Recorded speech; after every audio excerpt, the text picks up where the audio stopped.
There are things that I started to know at my practice. There are things that are sometimes so fundamental that you cannot find them in literature or somewhere because they need to go at the cause, at the problem. So, to say a little bit about me, I'm now almost 54 years, and I am doing ENT in my own practice since 14 years exactly. And there I came to know that, what usually in medicine we don't know, that is, why do we get sick? Now that's the question. Where does stress, anxiety come from? Where do the fear arise in humanity? Why certainly someone gets something during his night, hearing loss or a noise in his ear or whatever. Why does it come? What causes it? Because we know a lot of treatments, we know a lot of procedures that we can do, but we don't know the cause. And I came to understand that if you don't know the cause, where something arises, no matter what you do, you will only do a half work. Yeah? It's nothing that is complete. It's nothing that will finally get you to the place you want to go. So we will study together these things, and we will start, of course, a little bit with an introduction. Before we go into the deeper things, we must start slowly, and then we get faster and faster, you will see. But it's a nice journey. It's one that I like to go, and that I am very happy to be able to share. So we as humans have a space where we live, and we are set in time, and time has just one direction. Space is the same. And then, of course, we have also around us a society. I would say these are the three big environmental things of the human being. He has a space, he has an environment he has to live in, and he has a time where he has to walk through. And, of course, he has people around himself that he has to live with. And, of course, all these three can give us big troubles, can they? And we will see if the troubles are really outside or inside. So let's see first like a short information about stress. Most people have no real definition, and I think there is no real definition for stress. Everyone uses this word like he interprets it for himself. And so to have a little bit of a structure, I say stress is a conflict with time. People try to put things into the time that is not possible. In time, you can do basic mistakes. You can live in the past. That is, you cannot get your mind off what happened in the past. That is, you would like to return. Can you return? Can anyone return in the past? Oh, there were movies when I was young. That is, that's a fantasy of humanity. We would like to be able to jump out of the time and then going back and forth. But can we? No, we cannot. And so we are limited. And so people can live in the past, which most people do. They cannot come away from what? And most diseases come from things that you cannot change in the past, that you would like to change. And basically, guilt thoughts or accusations are a conflict because you would like to go back and remove them, but you cannot. And so you're stuck. And when you have a fight with the time, you certainly will win or lose. You will lose. And then, of course, you want to get forward. There are a lot of people who have a lot of worries for the future. They would like to control today that what comes tomorrow. Is that possible? But do we still try it? Yes. You find yourself how you try to do something that is impossible, but you still try it. This gentleman here in the car wants to go faster, but someone stays in his way. And what does it take from him? He thinks his time. Can anyone steal your time?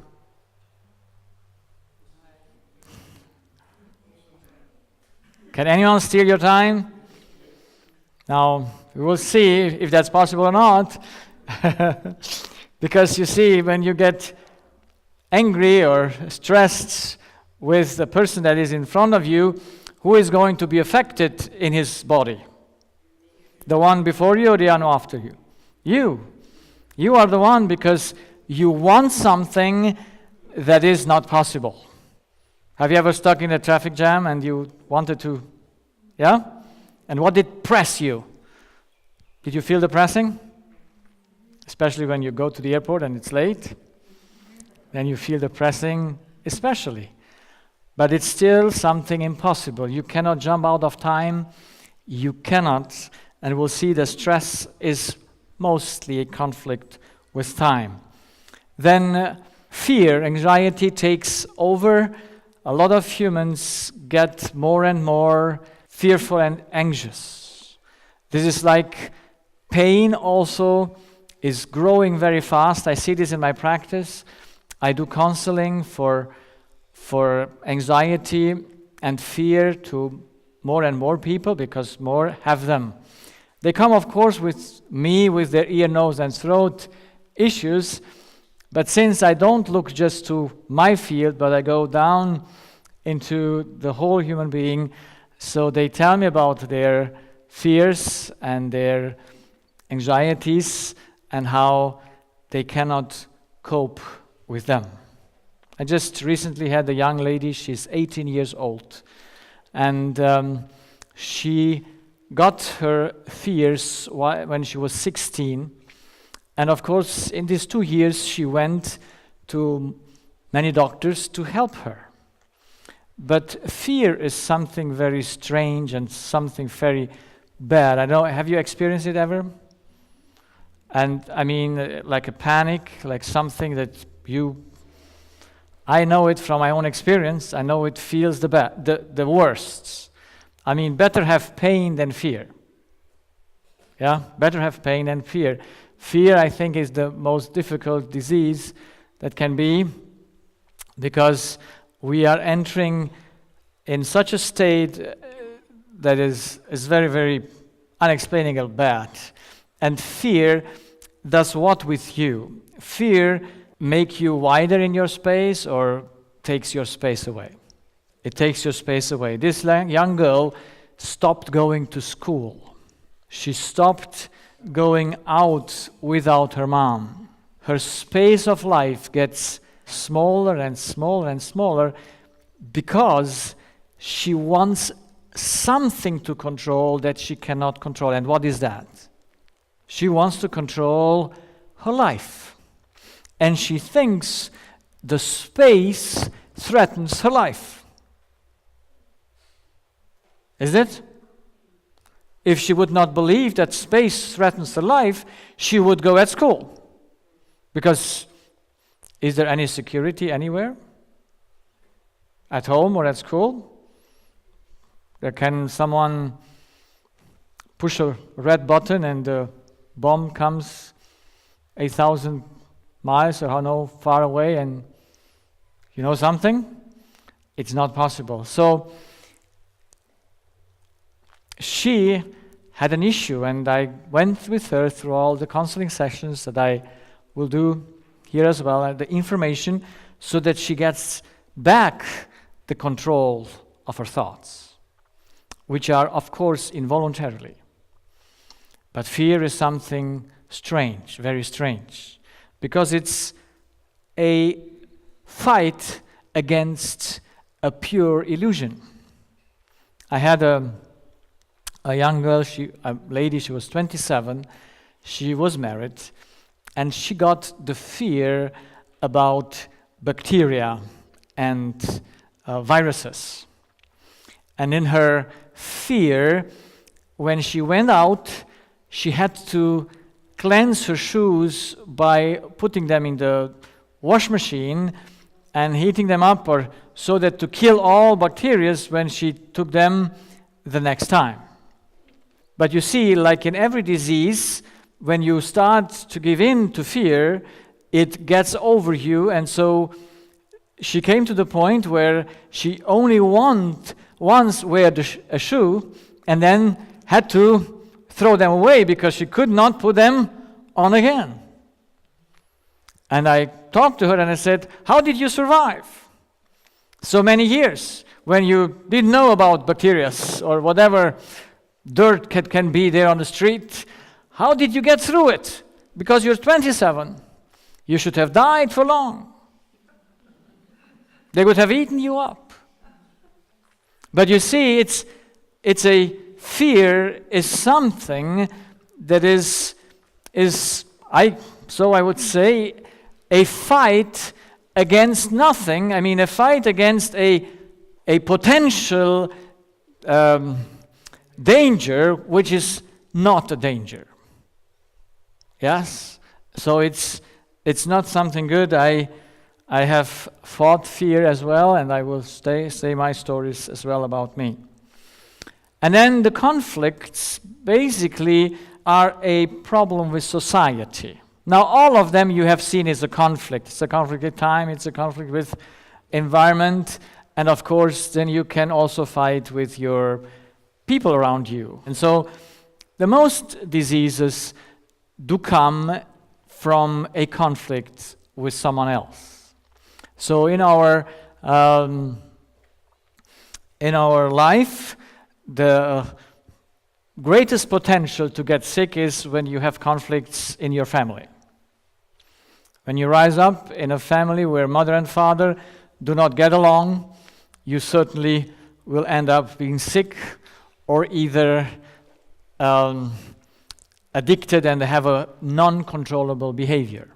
These are the two major things that happen with humanity when they come up in an environment that is not suited to themselves, and so they do something that will get them into a deep problem. So what I saw, that even the conflicts, even this fear that this young girl had was 16 started, and now she was 18, the fear didn't start from nothing, because it must have a cause, that you suddenly fear something, that you can lose your life at school while you have been already 7 years in school and nothing happened. And so there is a cause, and we will see in the end the ultimate cause of all our problems is that we do not get along with society, that is, with the people we live together. That's the most dangerous place to get sick, because we don't know how to deal with our relationships. That's where things go really deep into our life, because we were made to have relationships or not? Yes. Nice relationships? Yes, we all want nice relationships. And then why do we end up in conflicts? You see, you have these two young people, they are so in love, and then they get married, and then 2 years later they end up with me in my practice, and I have to deal with their physical diseases that come because they don't go along well in their marriage. Why do we fight? Why do we fight? Isn't that a good question? I put that question to myself. Why can I not allow other people to be like they are? Why would I like to change them? Why would I like to dominate them? Those are questions that came to me, and I was, and I'm still wondering. I know now more than when I put that question first, but it's still some things deep there in us that make us to not be peaceful people. Yeah? That to get along well, I mean, you cannot get along well with everyone, can you? Because some people are different, but if from your side you would never enter into the conflict, at least you wouldn't have any problem. The other might have a problem with you, that's fine, but as long as you don't have a problem with them, you're fine. You're out of depression and you're out of those diseases. So there are these three things, and all the other things follow in our chronic diseases. And I came to see that they all are irrational, impossible attempts. Stress is an irrational attempt to control time. It would be correct to control yourself in time, but it's incorrect to control the time that you cannot control. So that's where reason is not in its place, but irrationality is in its place. Then fear. Fear and anxiety is when you try to control that what you cannot see. Can you see the bacteria and the viruses? Can you see them? No, that's why you have the sanitizers, so to kill them. So you cannot see the things, and so you fear them. But do you think things that we don't see we should fear? And then, of course, the conflicts that we have with the people around us, that mother have with their children and children with their mother, are totally unnecessary, and they have nothing to do with our needs and our real life. So the question is, why do humans do that to themselves? Why irrationality is stronger than reason? Why do we have no solution for stress, anxiety, depression, and chronic disease? Why do we have many opinions to that? My understanding is because we don't know ourselves. The greatest unknowledge of the human being is that he does not know himself. That's what I first discovered in my practice.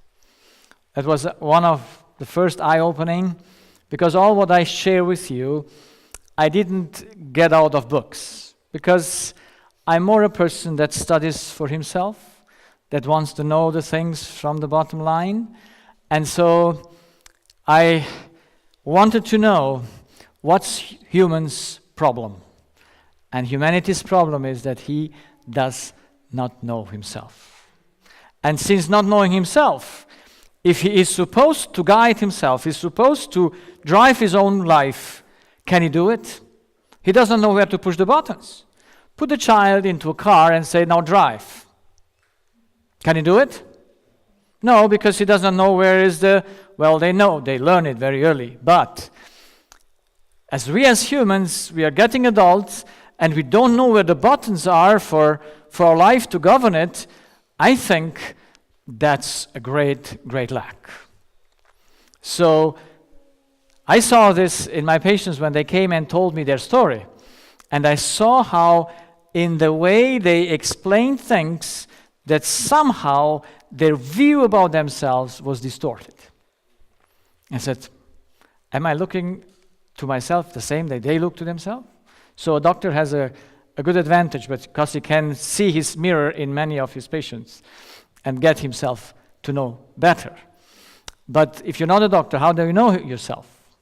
How can you know what's going on and how to govern your life? So I found out that we have two major problems that we face in overcoming stress and diseases and to know its causes. And the first is unknowledge. And unknowledge is also false knowledge. Because I think we know a lot of things that we just took over. We never proved it to ourselves if it's right or wrong.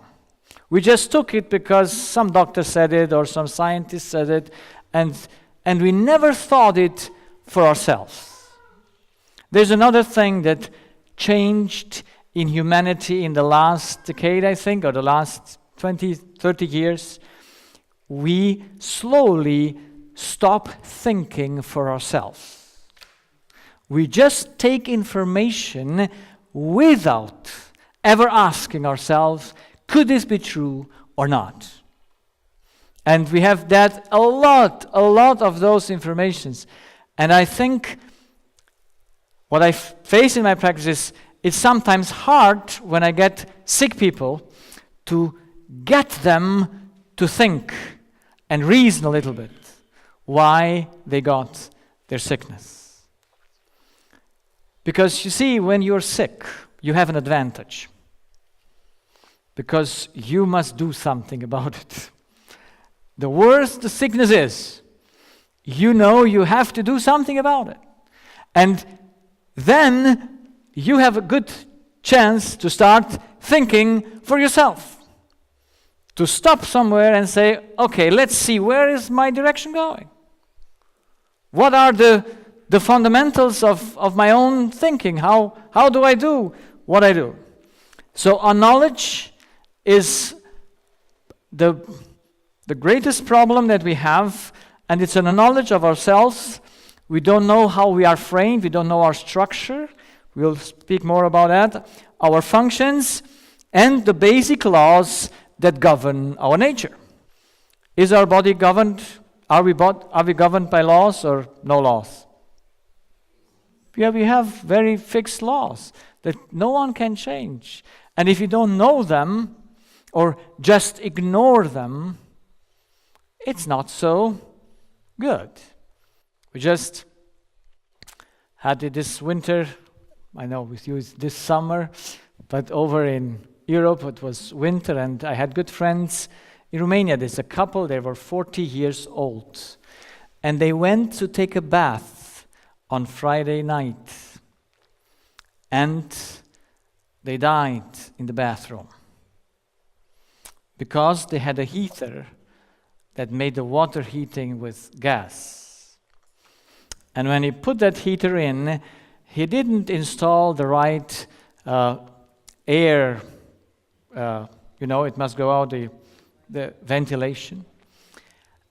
And his brother told me, because the one had made the house was a constructor, he said this was the only time in his life that he didn't do the things from the beginning correctly. He put it just for a time, because he said, I will later do it, and until then we can just keep the window open. But the winter came, and it was a cold winter there in Romania, and they forgot. And carbon monoxide, does it smell? No smell, nothing.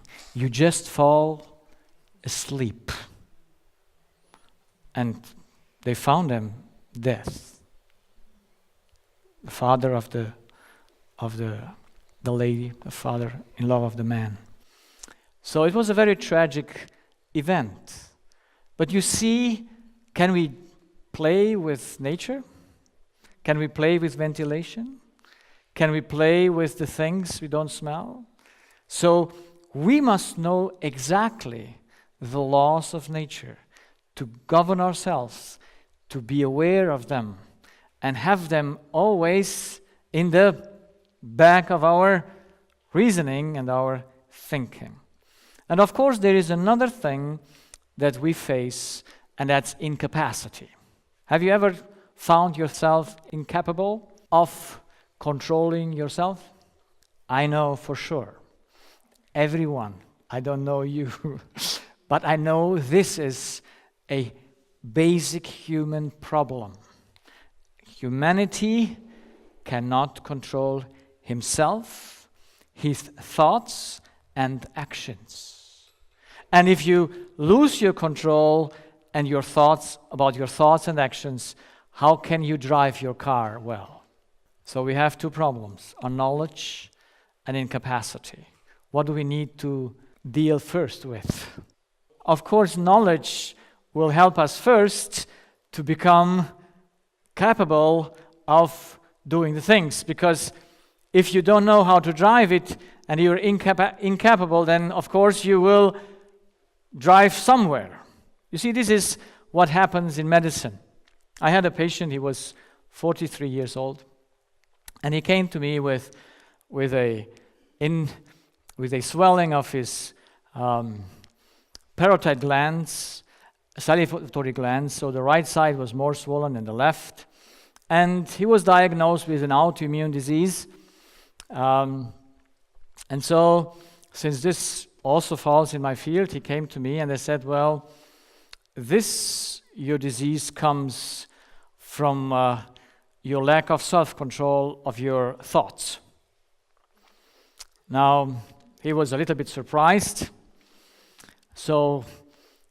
But he was referred by some relatives from him to come to me because he had seen other doctors before. But after me, he went to other doctors as well, because you have all right to go to all doctors. So he went to a nutritionist. And the nutritionist said to him, well, your problem comes because you eat flesh meat and animal protein. So he put him on a vegan diet, so that he said, if you eat vegan, the things will go away. So we started that because that's more easier than control yourself, is it? You see, it's more easy to control not the appetite, but to a certain extent control what you eat than what you think. Would you agree with me? Yeah, I think those that are external things are easier to control than that what goes on in your mind. And then he went to the next doctor because he couldn't keep long with his diet. And he took some blood sample and found out that he had Borrelia in his blood. So he said, oh, you were beaten by a tick. Do you have ticks here in New Zealand? Yes. So, and now you have to take 3 months an antibiotic so that we can kill the germ and you get well. So how do I know the story? Because he called me at the end and said, what shall I do? Well, you see, why are we not united as doctors? Because we have one human being. Why can we not deal with humanity the same way? Why everyone has his own perception and his own, footstep where you stay on, and then just write that, and everything you put into that one thing. And do you have some good support? In anything you get some support. Yes, you can say, oh, this is this, and this is this. And so we have a lot of therapies that we can use, and there is a wide range of things. But how do you know you do it right? Would you be happy to be a doctor and you don't know what you do? This was what I found myself in my practice 14 years ago. And I still remembered my first patient that I asked to come for counseling because he had a strange thing that no doctor could find out. He suddenly started to flesh his face. And if I remember well, it was only one side red, the other side not. And he went to the doctor, but until he went to the doctor, it was gone. And so they measured his blood pressure and everything. They did all the things. And he says, I just get these flashes and no one knows. I said, well, let's talk about what you think.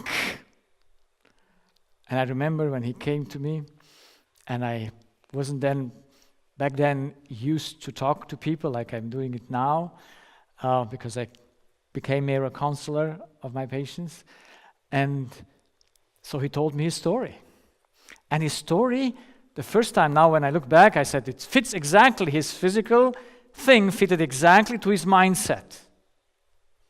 Because he was in a marriage, he had 3 children, and he found out after, 18 years of marriage, that his wife just married him for the purpose to have children. But she never wanted to have intimacy with him. She just wanted the children, and so he said, she just used me for her own things. So he got nervous. Was he still in control? Did he know himself? No, but his body reacted very precisely on what he was thinking. So he was the first one when I started to start to understand that what we think must have an impact on our physical body. Because I never learned that in school. We learned a little bit of psychosomatic, but never having any structure, anything that is, complete. So I found myself in my practice that I knew to put a diagnosis, because you learn that. It's not an uneasy thing to put diagnosis. You know what you can do for a treatment, but what you cannot answer to the patient is, why do I have this? Why does this left nose is clogged and I get no air through it? Why does it have a polyp there, and why the right side is open? Why do I get my melanoma in a certain place? Why is it coming up? And so I'm sitting there as a doctor.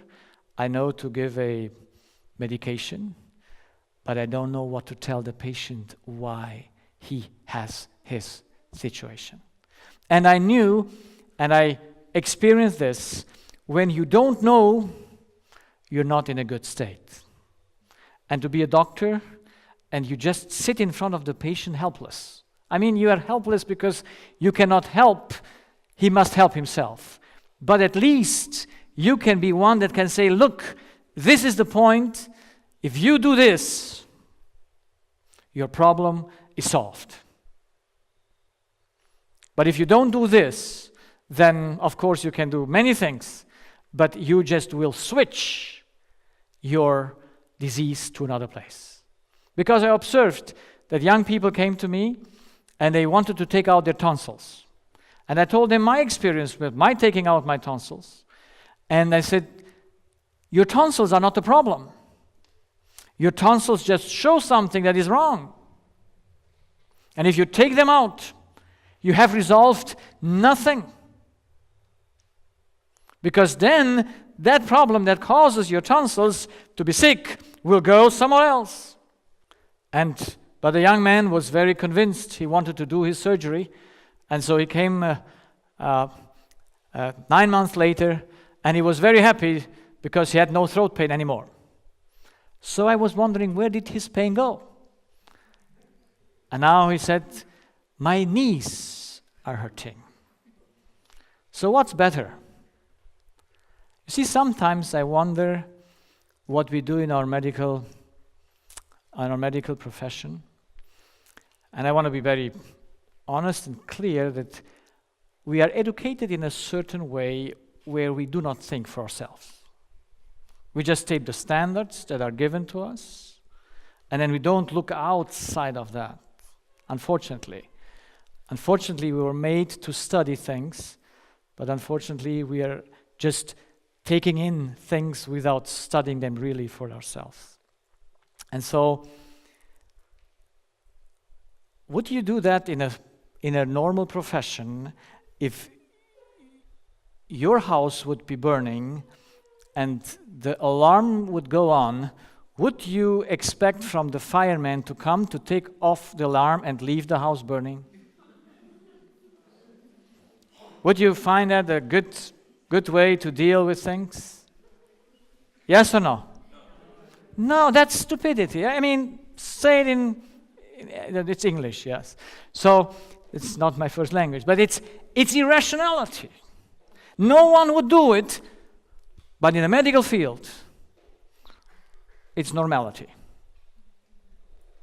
We just fight the symptom without understanding the mere cause. Where does it come from? Where does these tonsils burn on?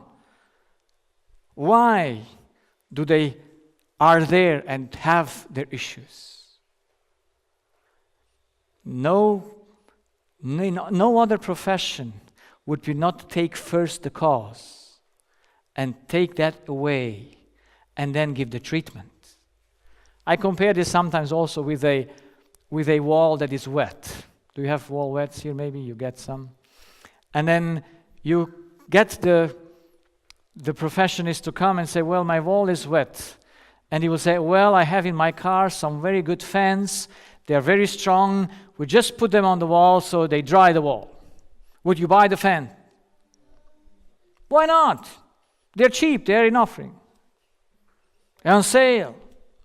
Why would you not buy them? Because after a while, who will win, the fan or the wall? Yeah, the water in the wall will always win. Except somehow something stops the water there. Then it stops together with because it doesn't get wet. But usually, if you don't stop the way the water comes from, the wall will remain wet. And then after a while, you see the wall is wet, yes, still there, and then you go and ask the person to come again, and then he will say, well, we put another fan from this side, so it covers better the wall. So would that be making sense? No. It will only make sense if you break up that wall or you look into and say, look, where are the things coming from? Let's stop the water. And then, of course, you can put for a few hours the fan. I have nothing against therapy. Yes? But you must deal all three things. You must know the cause, you must eliminate the cause, and then for me, put some dry things there, and it will help nature to recover. But therapy was never meant to eliminate the cause. You see, I am saying for my own self, since I was always a fearful person from my youth, I was afraid of medication. So did I take it when I was sick? No, I was afraid that the medication will make me more sick. So whatever came, I supported the pain. Did I die? No. Because, you see, it's similar. I don't know if you have this saying here. If you have a flu, it gets 7 days, and if you take medication, it's a week. You have that, or you have an infection? So no matter when it comes, it will go away. If nature would not have the power to repair, no disease would ever heal from what we give from therapy. That's why therapy can be only a support of nature. It can never solve the cause. So this is why I use therapy, and I'm not against therapy because it has its place. And I think medicine and what we do as an acute therapy it's all in place. I prescribe medication, but for me, it is not enough. Of course, I cannot help all my patients because not all want to think about their problems. But I'm happy, the more sick they are, the more open they are to think. Because there is something in us, and we will see that stops us really looking into our mirror. That stops us looking where we should look. Do you like to look in your mirror and see that something's wrong with you? Do you like it or not? No, I have young men and young girls. I mean, sometimes I wonder because usually when you're 15, 16, you look if your nose is straight. Yeah? But when you're 30, you shouldn't care about your nose anymore. Should it? I mean, that's normal thinking. But now I get patients that come in their 30s and says, my nose is too big. I said, but you're big, so it's nice. Everything fits together. And because, I mean, she was not big like that, but she didn't like the nostrils. She said, they are too big, so they want to do it smaller.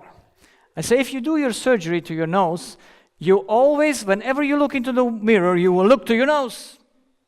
Ignore it. You don't see it. Look, no one, can you see your nose while you see? No. So you wear it just for whom? For the other one. Now it's nice to wear a nice nose for the other ones. Yes, so they can look to it and say, oh, what a nice nose. But have you ever looked to the nice noses? I mean, I'm an ear, nose, throat. I every day look to noses, so there's nothing special for me in noses. But that's how it works in our life. So it's not easy for us to look into the mirror and see that something is wrong with us. But there is something that I hope we can see is wrong, that when we have no capacity to control ourselves, something must be wrong. And disease, in the end, is the incapacity of controlling yourself in certain circumstances that do not fit to our needs. So let's enter into our study tonight. When we look to things, our mind is like a scale, and it must always prove the information. So on one side, the information comes in, and then it must be the truth. Would you ever accept a lie? No, because you were set just for the truth.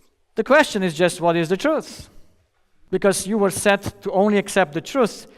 And so you must know if the source of information is trustworthy. Do you know it? So we have a lot of psychologists, philosophers, clergy, and physicians. And they all deal with the human being. And the question is, why are they not united? Why do we have as many views as almost individuals? Now we have groups, of course, and individuals come together and group themselves, but still there is no unity. And my understanding or my answer for this is that we have no objective foundation. We have a subjective foundation. Everyone can interpret the things at his own will and capacities. You know, if you do a study, how many information can you take out of a study? You can take multiple things, and then anyone gets to its own conclusion for what he thinks the study is good for him. But it never gives a holistic view of things. So I want to do this with a little test that anyone understands me. This is a laser pointer. You see it? And it has a certain length. Yes? Is this length fixed or is it variable? It's fixed. You agree with me it's fixed? Yes. So now let's do a little exercise. You all write down in your mind, we don't have the time, what your estimation is about the length of this thing.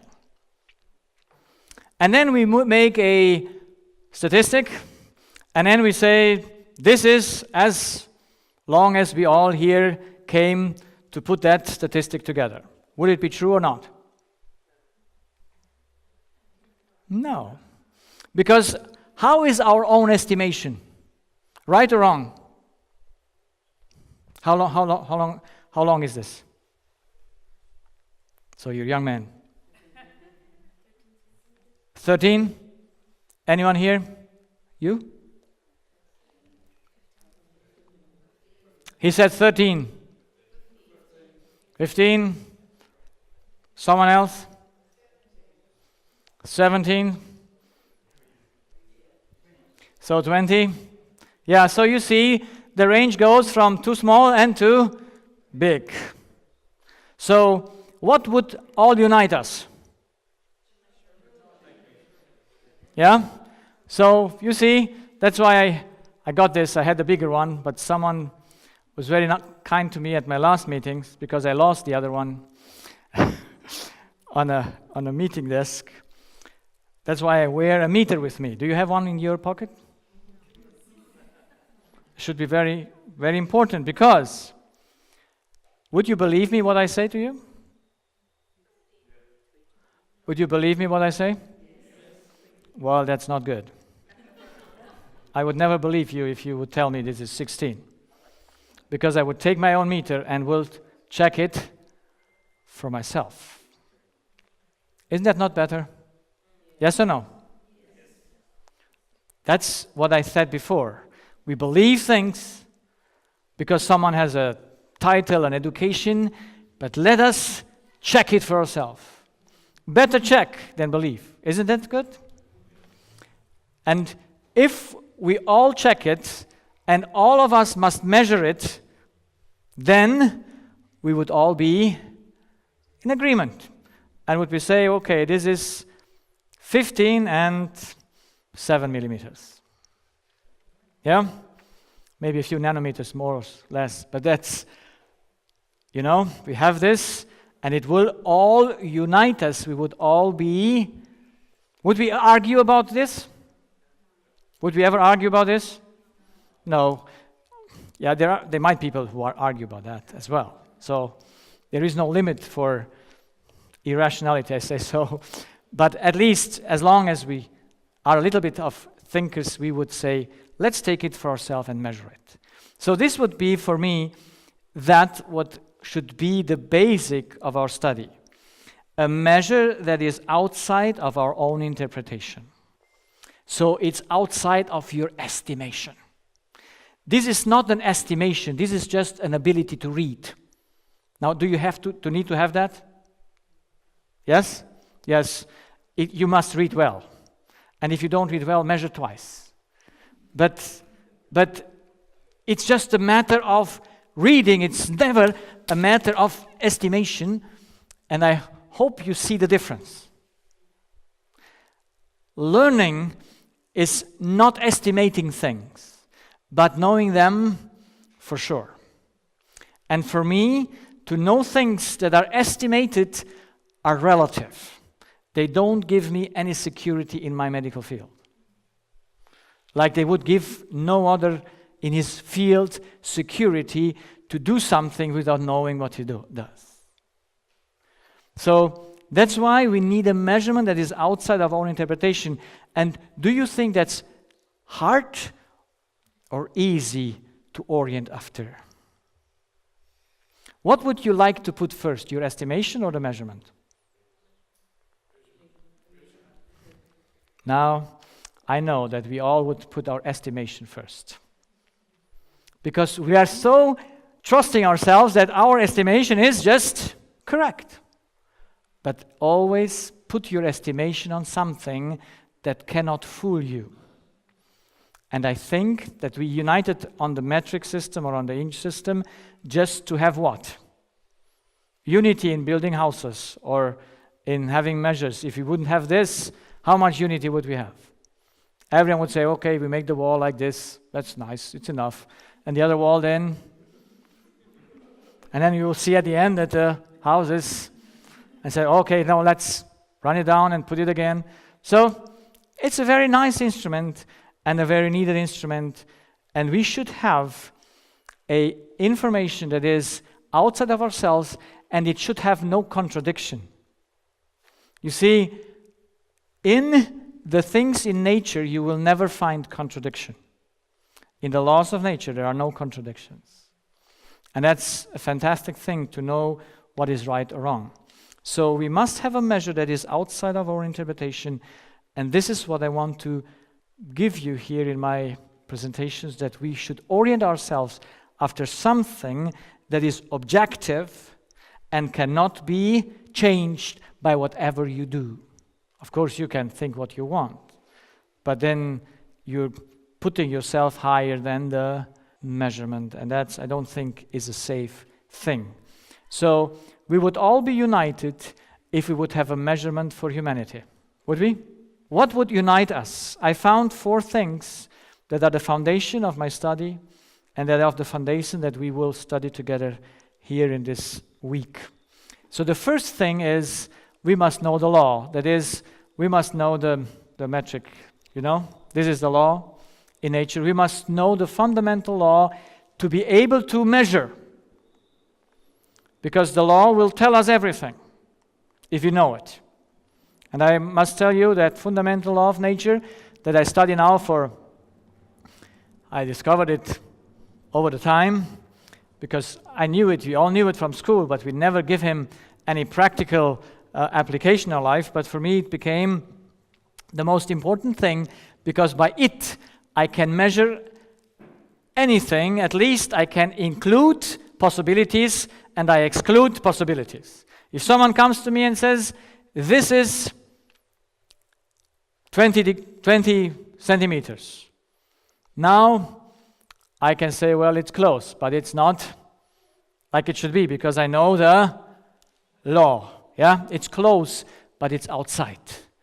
If you would say to me it's 16.5, it's even more close. Yeah, but I still would know it's not right. So we must have a measurement. That is, we must just be able to read and to understand. And then we can measure all things. And the fundamental law is that what we'll be studying, and it will be a fantastic study. I really like it. Then the second thing is structure. We know everything that is built must have a beginning and an end. Yes? It must have a functional beginning and a functional end. And so if we take this pen, it has a beginning and an end in its function. And so its structure is fixed or unfixed? It's fixed. So structure is fixed. So if we take humanity, if you want to be an eye physician, an ophthalmologist, how many eyes do you need to know?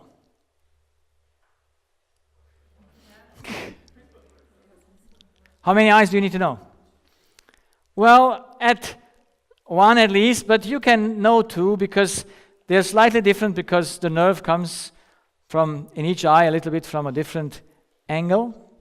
But in the end, every eye has the same structure. You know, you will never have the lens before the cornea or the other way around. You will always have it in the same order. So to be an eye doctor, you just need one eye, let's say two. To be an ENT, how many noses do you need to know? You see, when I first came into the clinic and I first looked into a nose, I didn't see anything.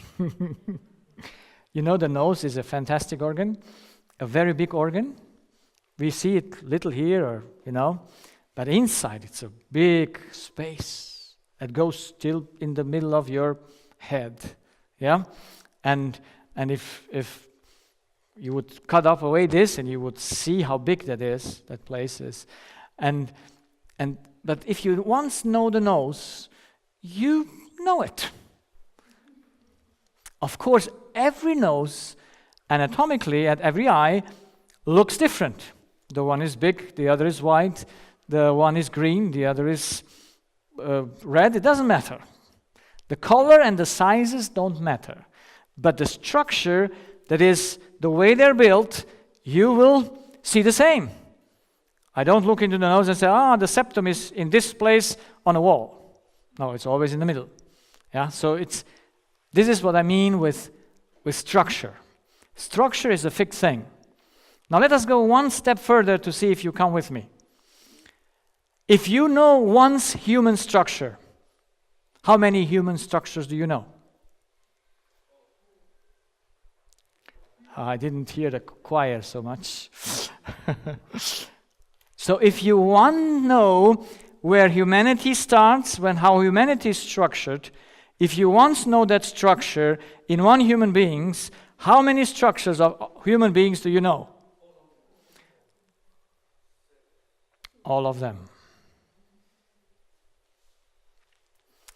Now this is challenging. Isn't it challenging for your mind? Why is it challenging? Why is it not challenging with the eye and with the nose, but with the whole human being, suddenly it becomes not the same? What makes the difference? Yeah, well, every eye is different. You won't find the same eye. Why do they do your eye as a identity control thing? Because your eye is singular. I mean, there is no one who has the same eye like you, or the fingerprints. So why then is it not important that what is diversity in all of us, but what's important is what is equal in all of us? And you see, if we study the diversity, will we ever get to an end? No, there is anything in nature you don't find in the same species any flower that is the same like the other one. We have here flowers, they have the same species, they are totally non-identical. And yet, in structure, they are the same. So let us understand that tonight, because when we are going to study the human structure, we study something that is equal in any one of us. Like the law that is basic to all beings. None of us is accepted from it. The same thing. Our structure is identical. So this is why I share this, because I'm so happy that I know everything about humanity. I don't know the whole structure, but I know the beginning and the big picture. And I believe even it's enough to fix the diseases and overcome the stress, the anxiety, and the fears, if you know where they start. If you know that's it, where it comes out. Because everything must have a beginning. And everything must have that beginning. And so the structure is something that I think is most important, and it will take us the most time in our study to understand the human being. But I tell you, it's a very nice thing. Do you think structure is complex or simple?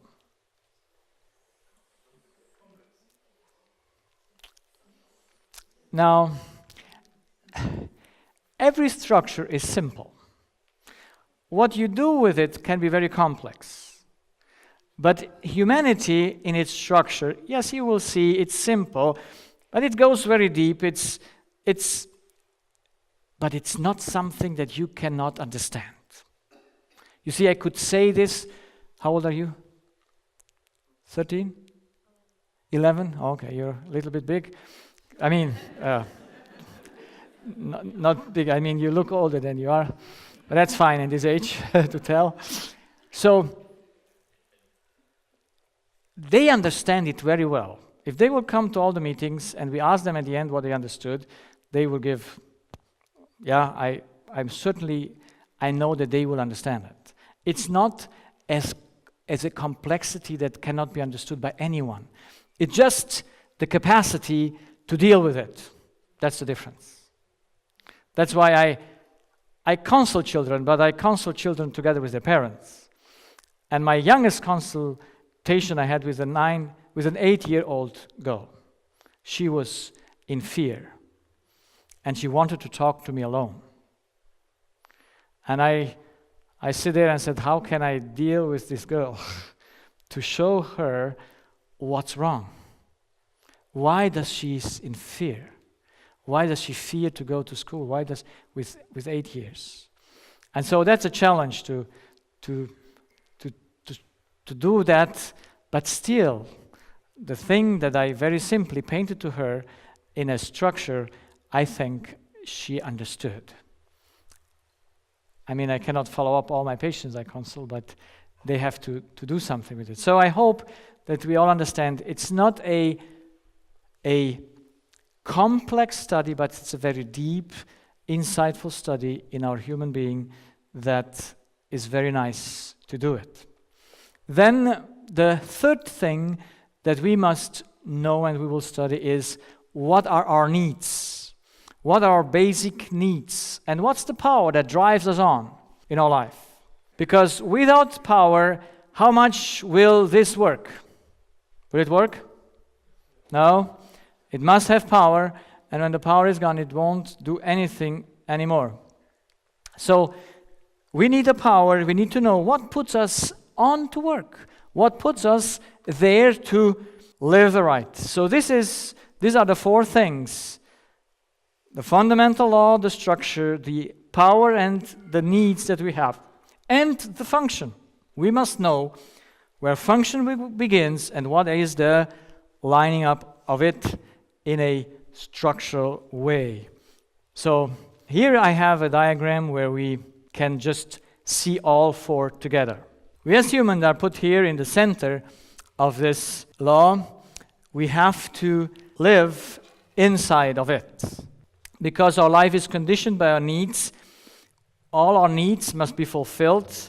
And if all our needs would be fulfilled, we would have normal function, that I would say that is normal health. When the needs are not fulfilled or only partially fulfilled, then we start having symptoms and diseases. And of course, we can go even a border further.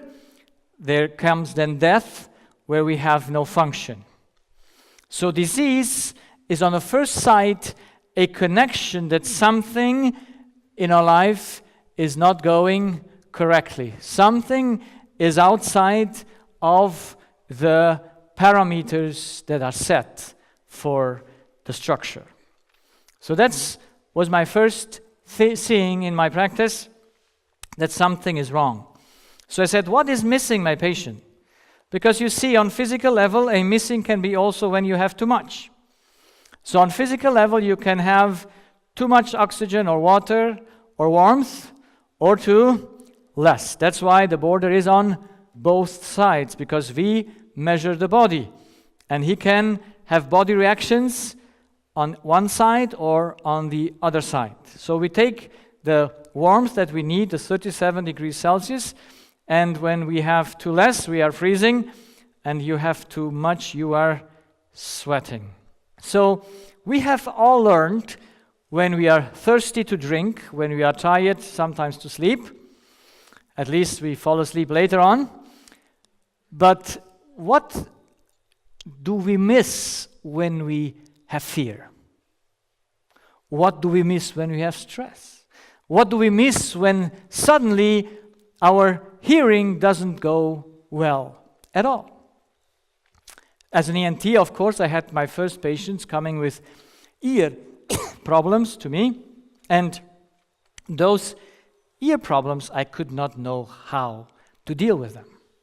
Just recently, just say an example, a 20-year-old young man came, and in the middle of the night at 3 o'clock, he got awake from a great noise in his left ear and a hearing loss. And immediately in the morning he came to me, and I made the consultations and testing his hearing ability, and of course he had a hearing loss in the middle of his frequencies. Now, can this come from nothing? Can this hearing loss just be an accident? Why not? And who can make it? Maybe he got too much heat during the day. Yes or no? Could that be? Could the heat make that hearing loss in the middle of his sleep? I hope that you know that a hearing loss and that noise just happens not in the ear, just in your cortex, in your brain. It's not a damage outside. It's just a chemical dysfunction in the brain. But something must do it.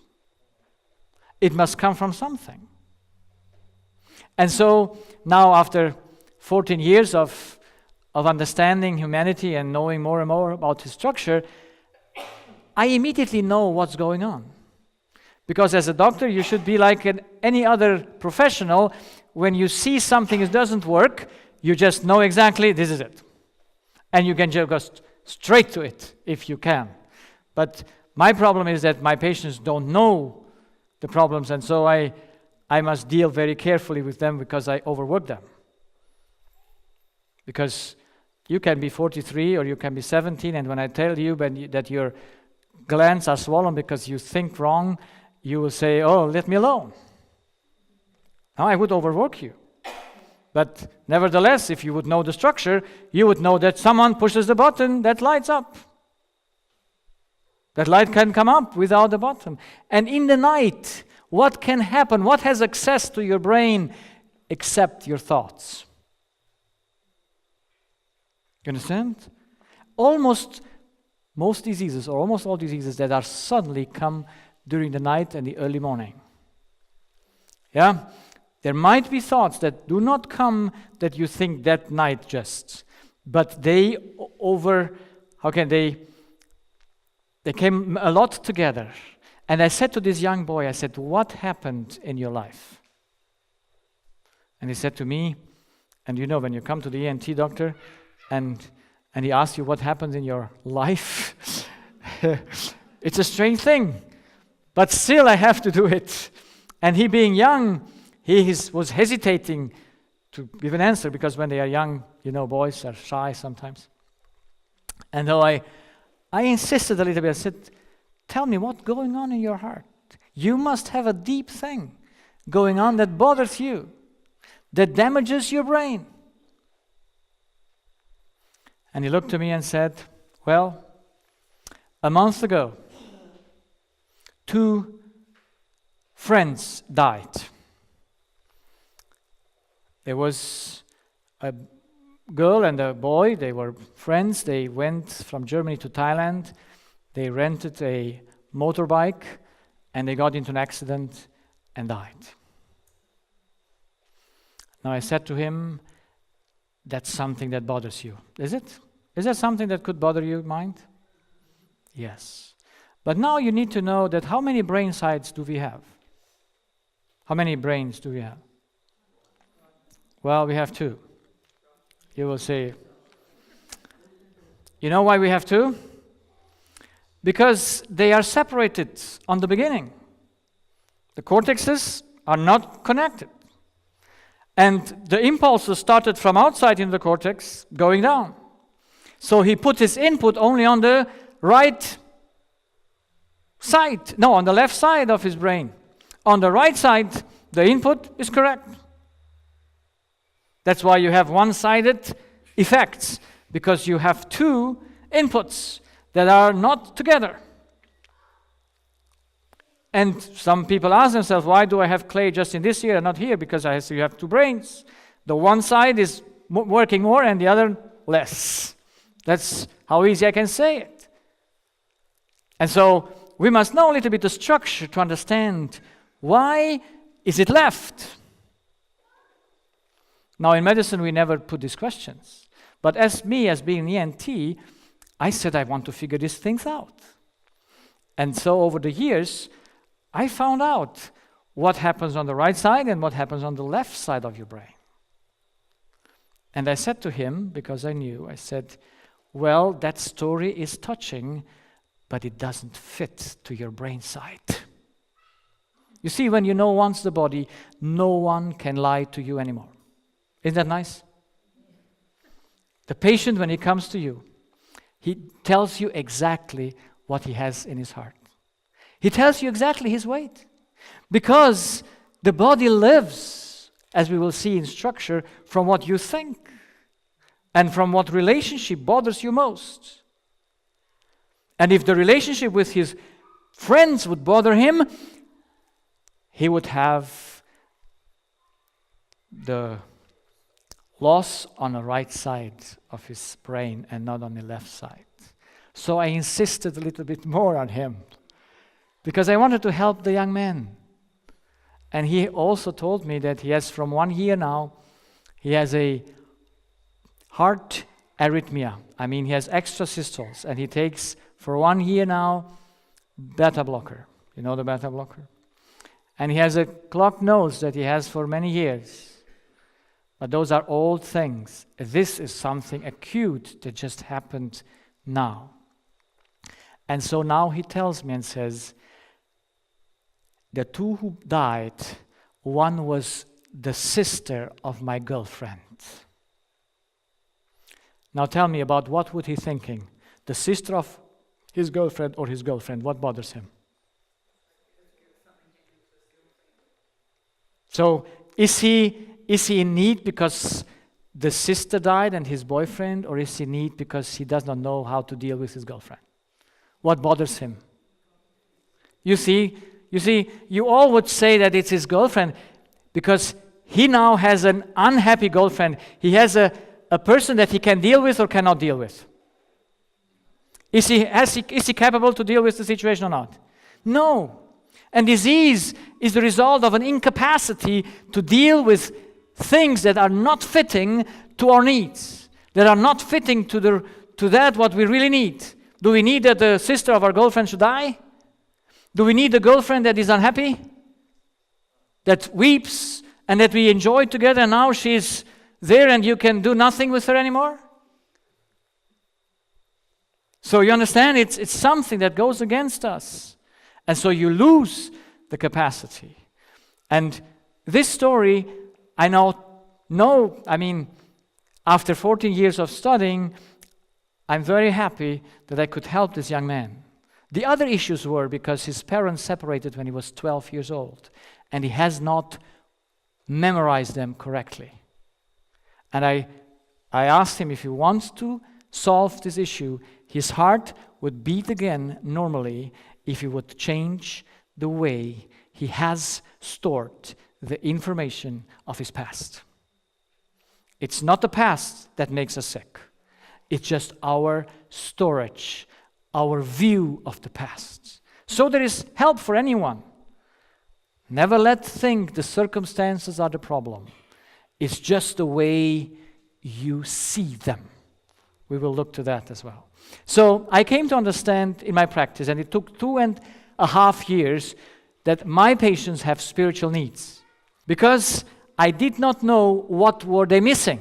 Now when this young man came and he had his sudden hearing loss and his big noise, I could exactly know that he has a lack of love that made him being in a dysfunction of his body. Love, righteousness, liberty, security, and we will see the many needs tomorrow night, is something that you can grasp, or it's something that you cannot grasp. Can you measure thoughts? No. Why can you not measure thoughts? Or can you measure love? Can you measure righteousness? Why not? No, it's not a feeling. It just makes a feeling. Why can you? Because feelings you can measure, you can see them. We can make them as in a functional MRI, we can see feelings. Yes, they are visible. But what can we not see in an MRI, in a functional MRI? We cannot see thoughts. Why not? Love, what is it? Is love something that is chemistry or no chemistry?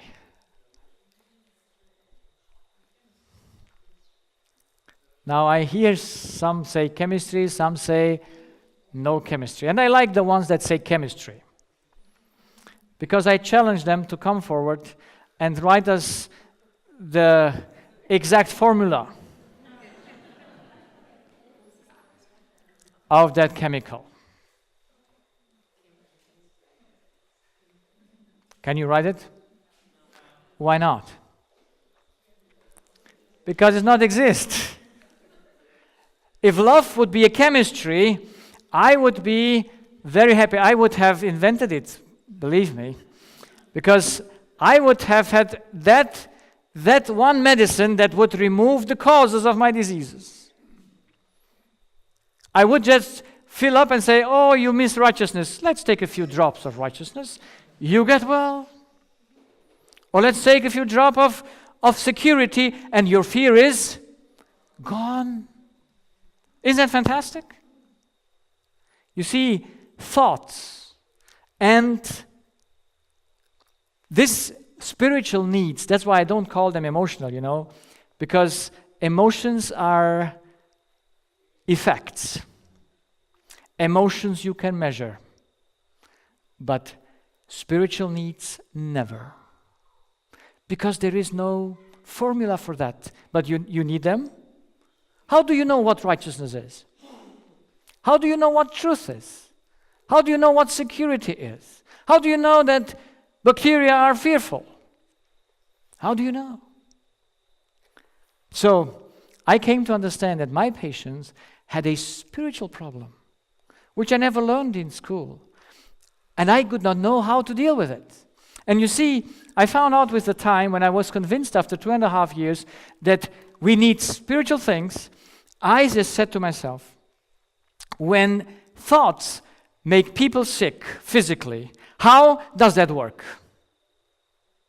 And I came to understand that on the spiritual level, you can never have too much, because they are either or. You're righteous or unrighteous. You say the truth or not the truth. You have security or no security. How much is 99% security? No security at all.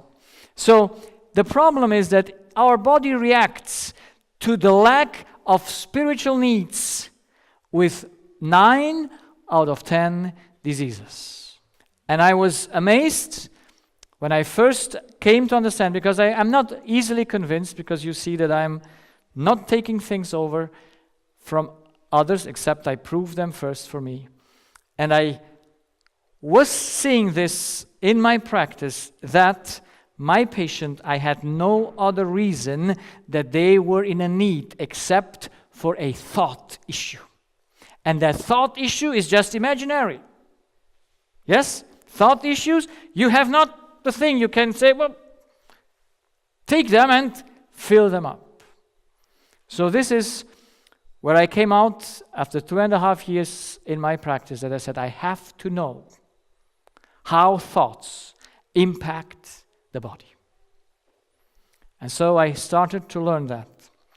And we will, since I got a little bit late tonight, I will finish here with my thoughts for this first lecture, because if not, you get too tired and sleep in. And we still have a few days to go. And I hope I will cover in 7 presentations the most I can cover, so that we all can get to an answer to know how our thoughts impact our physical well-being. Because if our thoughts impact our well-being, can we measure the physical?